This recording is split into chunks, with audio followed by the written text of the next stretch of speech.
I was just going to ask you, really, you've obviously had such an outstanding record as a coach. Your CV is, littered with trophies, and it makes you one of the, arguably the best managers in Europe. How much of a challenge is the Champions League and European success to you to bridge that gap as well?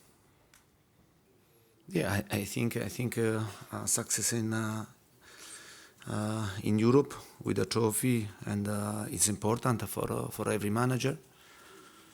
You know very well that it's not simple, it's not easy, because to lift trophy in Europe, especially in Champions League, it's important also to be the coach, the manager, or you have more probability, to lift trophy if you are the coach in a team that used to win, and it's normal. 2 years ago with Inter Milan, we lost the final in the Europa League against Sevilla. But for sure, in my heart, in my mind, in my ambition, there is the will to have success in Europe. I know very well that it's difficult, but at the same time, I have this ambition. Antonio, do you think it's true that Italian managers always look at the league title first? No, I don't think also, because we have Carlo Ancelotti, and this is a clear example that he lived a lot of time in Champions League, but he lived Champions League when he was in Real Madrid, when he was in Milan, when Milan was a really top team, and I remember also a final that I lost against him when I was in Juventus, he was in Milan. I repeat, it depends a lot the team that you are coaching, because in this type of competition, the experience, the story means a lot. Means a lot, because for this reason, Real Madrid is always protagonist. Just remind us about that final, Antonio, if it's not too painful. Yeah. Can you talk about it? Sorry. No, about the final. That you lost to Ancelotti. Yeah, but it was the. I remember it was my last final in Champions League, because I played for final Champions League. I won only once, and it was my last final in my career. It was in Manchester United, and finished 0-0. I remember that I hit the crossbar with a header, and I was unlucky, and we lost with a penalty. Yeah, and Ancelotti the previous season was in Juventus, and then he changed. He went to be the coach with Milan, and I think he had a big revenge, no? Yeah. Hello, ciao Antonio. So you will find tomorrow Igor Tudor on the bench of Marseille. You played with him at Juventus. What do you remember of him as a player? What do you think of him as a coach? Thank you. Yeah, but about Igor Tudor, yeah. And Igor is a friend, and we played together in Juventus for many years. He's a really good guy. I am really happy to see him on the bench in an important club in Europe, like Marseille. He did very well last season in Verona, and he's doing a really good job. He likes to work a lot, and his team has an idea very clear, and I wish all the best for him, for Marseille, apart of these 2 games against us. David. Antonio, what are your expectations for Tottenham in this Champions League, all considering the progress Hugo was talking before? First of all, and We are talking today. We are having a press conference, a Champions League press conference for what we did last season, and I think last season we did a fantastic job with the club, with the players, and honestly, it was difficult. Only to think to play Champions League this season. Instead, through the work, through hard work, with great compactness between us, and then we got this achievement. Now, first of all, we have to enjoy to play this important competition in Europe. For sure, we want to play and to try to do our best, and. You know which is my thought, and we have to play with ambition, and with great desire, with great will to be protagonist in this tournament, in this Champions League. I know very well this tournament is really difficult. It's the most difficult in the world, but at the same time, is a great opportunity for us to show that. We are going in the right way, that we are doing step forward, and we want to try to improve and to give satisfaction to our fans, and then to give satisfaction at ourselves. Antonio, when you were at Juve, you said that competing in the Champions League was like being in a €100 a head restaurant with only €10 in your pocket. I wondered, do you think Spurs now have the resources and the squad to compete in the Champions League and the Premier League this season? Yeah, first of all, I say this in my second season in Juventus, when we won the league like underdog, but then they asked me in the second season to try to win the Champions League.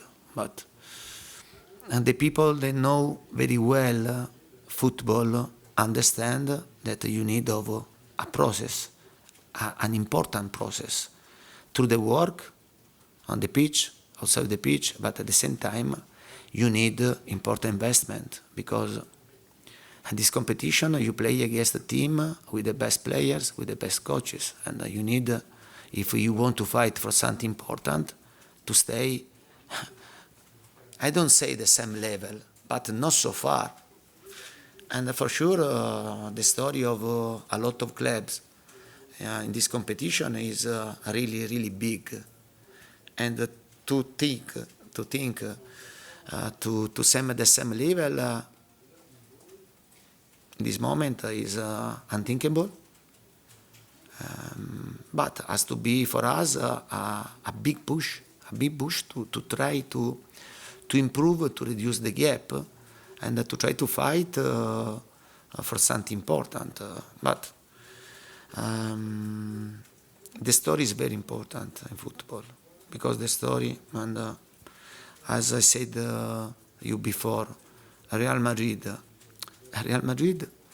when the players play in Champions League, they are in their house, they breathe the atmosphere, they know the way to manage the situation, and probably during the season they reach at least a semi-final in every season. To win Champions League, it means that you are in the every season you are a team that you live in this competition, and your habitat, your natural habitat. Other team, they have to build and to go step by step, but with ambition. I think that we have to try to grow with ambition. The ambition to go in every game and to fight to get a win. And do you think history is more important than money in the Champions League? Because we saw last year Real beat Chelsea and PSG and Man City, the three richest teams in Europe. But do you think having that pedigree is more important than having lots of money? Yeah, but about Chelsea, in the last 10 years, they won twice Champions League, one Europa League. Money and story together. But usually a top team is also top team because they have good money to invest, and then become also top team. And Chelsea was a clear example, no? Because in the past, before Abramovich era, but it's the same for Manchester City, no? And before to arrive the new owner, when arrive owner that invest a lot of money, and then you create a story in the recent period, and then probably you lift trophy if you match money, investment, and also the work. Don't forget the work, because you can put a lot of money, but then you have to work in the right way. Yeah, this has to be very clear. Yeah. Okay, we've got time for two more, Matt, and then we'll finish with Jeremy, please. Hi, Antonio. This game is going to be the start of 17 games in just under 10 weeks for all the clubs in the Champions League. You're going to be playing Champions League every single midweek up until the World Cup. What do you think of that schedule, and how crazy is it to try and manage that? But honestly, to see this schedule about Tottenham is incredible. It's crazy because we played 3 games in 6 days against Nottingham Forest, West Ham, and Fulham. Now we are playing after 4 days, but we are starting to play again 3 games, 3 important games against Marseille, Champions League, City away, Sporting Lisbon away in 6 days. I think maybe this is my first time in my career to see a schedule like this. And honestly, I try to check the schedule of the other teams, and I have seen that in this situation, Tottenham, they penalized a lot our club, our team. I think in the future, and in this situation, we were unlucky. I think in the future, also I spoke with the club that we have to pay great attention, to speak also with the Premier League, because we have to pay attention. And when there are this type of schedule, one day more, one day less, change totally your life, and you can drop points. And I think that this is not good for a team like Tottenham. When you want to start to think as a winner, you have to take care of the details. The schedule is a details very important for every club, especially for the club that want to fight for something important. I think we can do much better for the future. Hi, Antonio. Can we just check on the team news for Marseille? Yeah. Who's unavailable? Is Mora okay? And just also on VAR, you had some things to say about VAR at West Ham. How worried were you by what you saw at Chelsea and Newcastle with VAR at the weekend? But you know what I said, no, in the past about the VR. Then I think to go again is not right, but I can tell you only that my hope that they go to improve, and they try to find the right line of the decision, because in this moment the line is not the same line and the same vision, and this is really dangerous. This is really dangerous because in this way you risk to give advantage some teams and to penalize other teams. And I think the VR has to be something to help the referees, not to help the referees to make mistakes. Yeah, otherwise it's nonsense to have this to have a VAR and to use the VR in this way. And just on the team news, Mora and Hill. Mora is not available. Is not still available, and I think tomorrow he starts to have a training session on the pitch, and he has this inflammation in his tendon, and I hope to recover him very very soon, because especially in front up we need of him. Okay, thank you very much.